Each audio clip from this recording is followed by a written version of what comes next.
Hello students, this time we are going to discuss about the topic remainder theorem and the factor theorem of the topic polynomials from class 9 mathematics. Remainder theorem को चालू करने से पहले एक simple हम division यहां पर देखते हैं 35 divided by 8. Now 8 fours are 32 and the remainder is 3. So from the division algorithm, dividend is equal to quotient into divisor plus remainder. हमने यहां पर डिवीजन कब रोक दिया जब रिमाइंडर की जो वैल्यू थी डिवाइसर से छोटी आ गई, या हम कब डिवीजन रोक देते हैं जब रिमाइंडर हमारा 0 हो जाए. सो यहां हम इसे वेरीफाई कर सकते हैं 35 which is dividend is equal to quotient is 4 into divisor 8 plus remainder 3. So यहां पर हम क्लियरली देख सकते हैं LHS is equal to RHS. Now अगर हम पॉलिनोमियल्स के केस की बात करें तो इसी डिवीजन एल्गोरिथम को हम स्टैंडर्ड फॉर्म में किस तरीके से लिख सकते हैं. से फॉर एग्जांपल एक पॉलिनोमियल है, उसे हम डिवाइड कर रहे हैं किसी दूसरे पॉलिनोमियल से. So px is equal to qx into gx plus rx. Now px is nothing but dividend, qx quotient के लिए स्टैंड कर रहा है. यहां पर qx किसको रिप्रेजेंट कर रहा है? क्वोशिएंट को रिप्रेजेंट कर रहा है. gx डिवाइसर को रिप्रेजेंट कर रहा है और rx रिमाइंडर को रिप्रेजेंट कर रहा है. सो पॉलिनोमियल्स के केस में भी हम डिवीजन कब रोक देंगे जब रिमाइंडर की वैल्यू जो है वो डिवाइसर से छोटी है या इक्वल टू 0 है. या तो रिमाइंडर इक्वल टू 0 आना चाहिए या रिमाइंडर की वैल्यू जो है डिवाइसर से अगर छोटी हो जाती है तो हम डिवीजन उस जगह पर रोक देंगे. नाउ अगर हम रिमाइंडर थ्योरम की बात करें, what is remainder theorem? Let px be any polynomial of degree greater than 1 और इक्वल टू 1 और a be any real number. So if px is divided by x minus a, then the remainder is equal to pa. Now say for example, अगर कोई polynomial है px, x square plus 4x plus 4, उसे divide करना है हमें दूसरे polynomial gx से, x minus 1 से. सो इसका रिमाइंडर हम कैसे फाइंड आउट कर सकते हैं? Simply substituting the value of divisor यहां पर इन पॉलिनोमियल्स. जैसे हमने इससे प्रीवियस एक्सरसाइज में हमने वैल्यू ऑफ पॉलिनोमियल निकाला था, सिमिलरली यहां पे हमने वैल्यू ऑफ पॉलिनोमियल निकाल लिया. मान लिया कि ये इसका एक फैक्टर है. So x minus 1 will be equal to 0 and x is equal to 1. हमने 1 यहां पर पुट कर दिया. Now the remainder is 9. Check कर लेते हैं इसे, जो हमने किया है क्या वो सही है. Now px divided by gx. So simply x square plus 4x plus 4 is to be divided by x minus 1. Now x compare करेंगे. नाउ सबसे ज्यादा इंपॉर्टेंट यहां पर ये है कि जो आपका पॉलिनोमियल हो वो हाईएस्ट टू लोएस्ट ऑर्डर में अरेंज होना चाहिए. ना यहां पे भी वो अरेंज है, यहां पे भी वो अरेंज है. सो x टाइम्स से x square minus x subtract करेंगे, साइन चेंज. ये क्लास 8 में भी आपने एल्जेब्रिक एक्सप्रेशंस में डिवीजन किया है. 5x plus 4. Now to eliminate, यहां पर हम देख सकते हैं रिमाइंडर की वैल्यू जो है बराबर है डिवाइसर से, तो यहां भी डिवीजन नहीं रुकेगा. प्लस 5 माइनस 5 सबट्रैक्ट करना पड़ेगा, माइनस ये साइन चेंज 5x और रिमाइंडर क्या बचा 9. So this is the remainder theorem. अगर हमें किसी पॉलिनोमियल को दूसरे पॉलिनोमियल से डिवाइड करना है और उसके रिमाइंडर को बताना है तो simply substituting the value of gx, x minus 1 या जो भी गिवन पॉलिनोमियल है वहां से x की वैल्यू फाइंड आउट करके हमें सिंपली वहां पर सब्स्टिट्यूट कर देनी है डिविडेंड में. तो हमें रिमाइंडर मिल जाएगा। अगर हम बात करें फैक्टर थ्योरम की, तो फैक्टर थ्योरम सिमिलर है रिमाइंडर थ्योरम के, लेकिन यहां पर एक स्पेशल कंडीशन आती है कि gx तभी फैक्टर होगा जब रिमाइंडर जो है वो इक्वल टू 0 हो जाएगा। कोई भी टर्म एक दूसरे टर्म का फैक्टर तभी कहलाएगा जब वो कंप्लीटली उस प्रीवियस टर्म को डिवाइड कर दे, मीन्स वहां पर रिमाइंडर हमें क्या मिले, 0 मिले। So let's start the exercise based on these theorem. First exercise जो है रिमाइंडर थ्योरम के ऊपर बेस्ड है, that is exercise 2.3।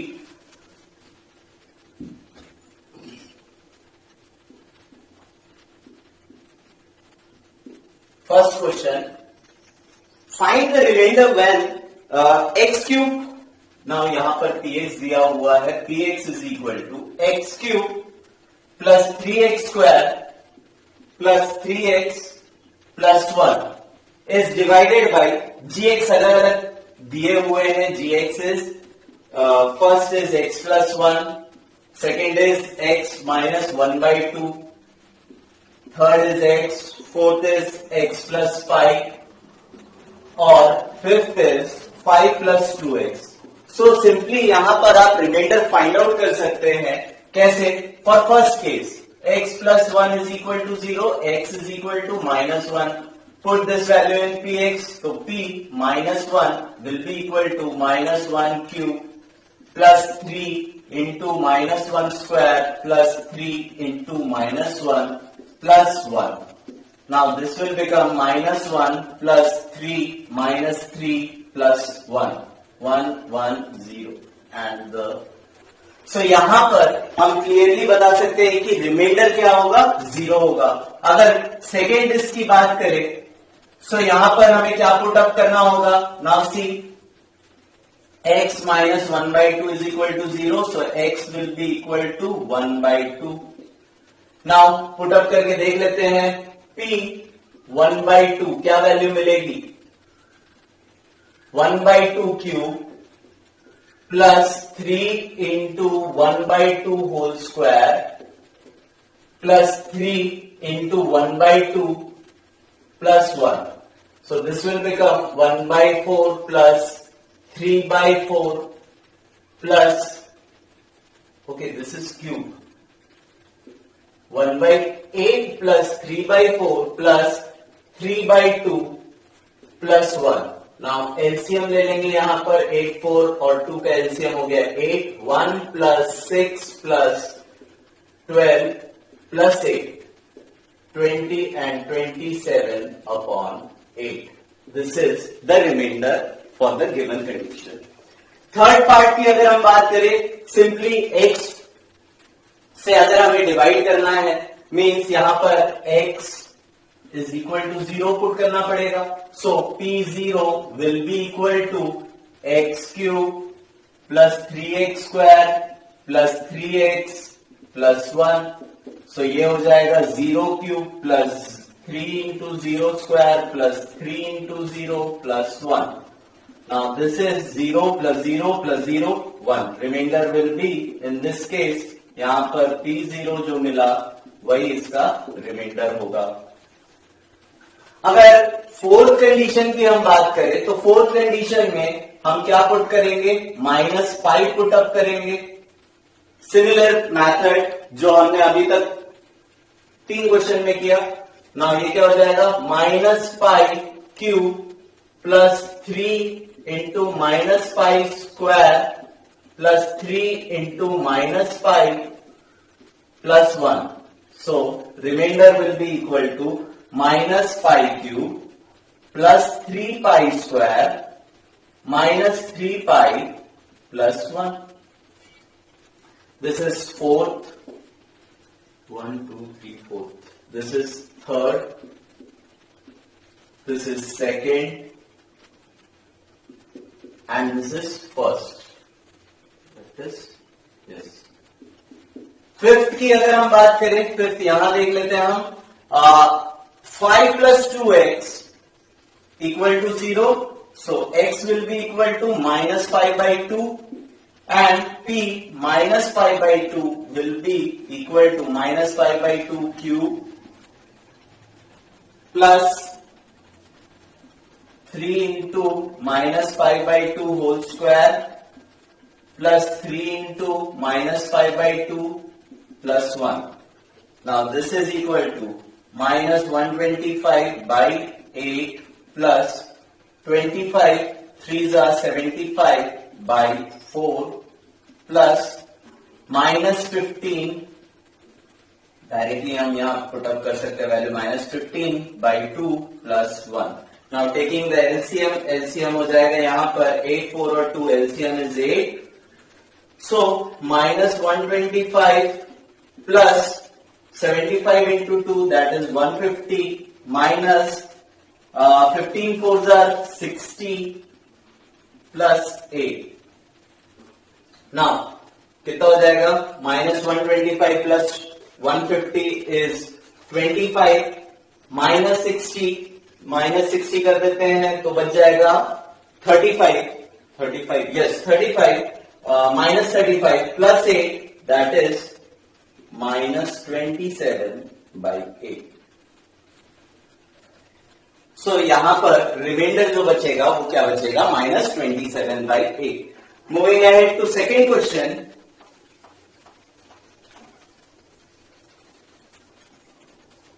Find the remainder when the px is given. Px is x cube minus ax square plus 6x minus a divided by gx is given as x minus a. Now you have to find the remainder. So यहाँ पर आप long division method भी कर सकते हैं और simply जो हमने फर्स्ट क्वेश्चन में मेथड अप्लाई किया वो भी कर सकते हैं. तो सबसे पहले हम simply x minus a is equal to 0, so x will be equal to a. Now अगर हम p a की बात करें तो वो हो जाएगा a cube minus a into a square plus 6a minus a. Now a cube minus a cube plus 6a minus a. a cube cancel, बचेगा क्या? 5a. Let us check whether we will get remainder as 5a or not. X cube minus ax square plus 6x minus a divided by x minus a. Always remember variable का जो order होना चाहिए वो highest to lowest होना चाहिए. सो x minus a x square से multiply करते हैं, ये मिलेगा x cube minus A x square. Now for subtracting हम यहाँ सब्ट्रैक्ट करेंगे, साइन चेंज करेंगे, एक्स क्यूब कैंसल, रिमाइंडर बचा 6x माइनस ए. ठीक है, दोनों की डिग्री सेम है इसलिए डिवीजन और कंटिन्यू होगा. प्लस 6 टाइम्स तो 6a minus 6a. Now sine change करेंगे यहाँ पर सब्ट्रैक्शन, या फिर देखिए यहाँ पर ये नीचे उतर गया 6x minus a. 6 times multiply किए तो 6a minus 6a. Now sine change कर दीजिए, माइनस और प्लस ये कैंसल, बचा क्या? 5a. So remainder is equal to 5a. तो हमने ये मेथड वेरीफाई कर लिया कि रिमाइंडर थ्योरम से भी हम रिमाइंडर फाइंड आउट कर सकते हैं और लॉन्ग डिवीजन मेथड से भी हम रिमाइंडर फाइंड आउट कर सकते हैं. Check whether 7 plus 3x is a factor of. Okay, यहां पर आपको चेक करने बोल रहा है whether px is given as 3x cube plus 7x and gx is given as 7 plus 3x. Now you have to check whether gx is a factor of px or not. So इस case में सबसे ज्यादा important जरूरी ये चीज है कि कोई भी पॉलिनोमियल कब फैक्टर कहलाएगा? जब रिमाइंडर उस केस में हमें क्या मिलेगा? 0 मिलेगा. So simply 7 plus 3x is equal to 0 and x will be equal to minus 7 by 3. Now p minus 7 by 3 put up करके देखते हैं तो हो जाएगा 3 into minus 7 by 3 whole cube plus plus 7 into minus 7 by 3. Now this will be equal to 343, 3 into minus 343 upon 27 plus नहीं minus 49 by 3. So 3 9s are. So LCM यहाँ पे हम ले सकते हैं 9 LCM minus 343 minus 3 times 49 3s are. This will be equal to minus 343 upon 9. Since the remainder is not 0, यहां पर हम clearly देख सकते हैं remainder 0 नहीं आ रहा है, ये आ रहा है 686 by 9. So gx is not a factor since remainder is not equal to 0. Therefore gx is not a factor of tx. यहां पर यह एक्सरसाइज कंप्लीट होती है.